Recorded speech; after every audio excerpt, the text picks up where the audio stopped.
வணக்கம். தனலட்சுமி ராஜா, மதுரை. தெரிந்த கோயில், தெரியாத ரகசியம். தைப்பூச தெப்பத் திருவிழா மதுரை 2026 சிறப்பு அன்னதான சேவை. மதுரையில் சித்திர திருவிழாவினப்படம் மிகவும் பிரசித்தி பெற்றது. மதுரை வண்டியூர் மாரியம்மன் கோயில் தெப்பக்குளத்தில் மீனாட்சி சுந்தரேஸ்வரர் தெப்பத் திருவிழா ஆண்டுதோறும் தைப்பூசத்தன்று கோலாகலமாக நடைபெறுவதும் 12 நாட்கள் மதுரை மீனாட்சி சுந்தரேஸ்வரர் ஆலயத்தில் கொடியேற்றத்துடன் தொடங்கி 10 நாட்கள் மீனாட்சி அம்மன், சுவாமி சுந்தரேஸ்வரம், காலை இரவு என பல்வேறு தெய்வ வாகனங்களில் சித்திரை வீதிகள் வலம் வந்து பக்தர்களுக்கு காட்சியளிப்பார்கள்.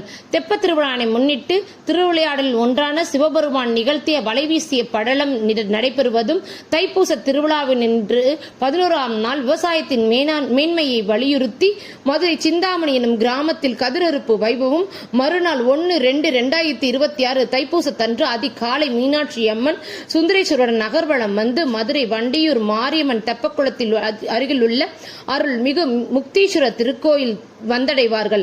அன்றைய தினம் நீர் நிரம்பிய மதுரை தெப்ப உற்சவத்தில் மீனாட்சி அம்மன் சுந்தரேஸ்வரன் பிரத்யேகமாக தயாரிக்கப்பட்டு அலங்காரம் செய்யப்பட்ட படகில் 3 முறை தெப்பக்குளத்தை சுற்றி வந்து அழகினை இளையராஜாவின் பாடல் போல ரம்மியமாக மனதில் காட்சியளித்தார்கள். தெப்பக்குளமே மின் விளக்குகளால் அலங்கரிக்கப்பட்டு வண்ணமயமான ஆயிரக்கணக்கான மக்கள் முக்தீஸ்வரர் திருக்கோயில் எழுந்தருள் புரிந்த அம்மனையும் சுவாமியையும் சிறப்பு ஆராதனையை காண கூட்டம் கூட்டமாக வந்து தரிசனம் செய்தனர்கள்.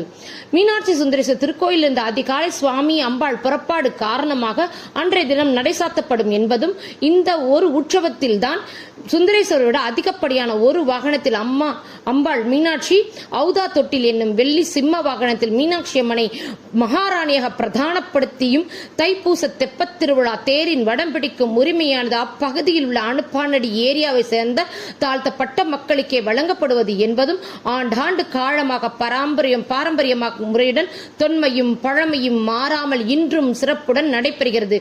மதுரை ஆண்ட மன்னர்களை திருமலை நாயக்கர் மதுரை வண்டியூர் மாரியம்மன் தெப்ப குளமானது திறக்கப்பட்ட நாளானது மதுரை திருமலை நாயக்கரின் பிறந்த நாள் தைப்பூசத்தை முன்னிட்டு தைப்பூச தெப்பத் திருவிழா உற்சவம் மக்களால் கொண்டாடப்படுகிறது என்பதும், இவ்விழாவில் இருந்தாலும் இறந்தாலும் இவர் போல பேர் சொல்ல வேண்டும் என்ற வார்த்தைக்கு இணங்க மக்களுக்காக மன்னரும் மன்னருக்காக மக்களும் வாழ்வியலில் இணைந்து இறை திருவிழாக கொண்டாடப்படும் அதிசயம் நிறைந்த ஊர் மதுரை. தைப்பூச பழனியில் பாடிவிட்டு வந்த எங்கள் சேவையாளர் குருவிற்கு ஆதிவேல் அன்னதான அறக்கட்டளை விஜய் சார் தைப்பூச தெப்பத் திருவிழா அன்னதானம் என்றவுடன் மாலை 6 மணிக்கு நிர்மலா ஸ்கூல் வாசலில் நின்றது கூட்டமாக அதிகமாக இருந்தமையால் பிள்ளையார் கோயில் வாசலில் அன்னதான சேவையினை இன்முகத்துடன் செய்துவிட்டு பூ மலை போல் சாரலில் மேகங்களுக்கிடையே வானவர்கள் வாழ்த்தும் வேளையில் மீனாட்சியும் சுந்தரேஸ்வரம்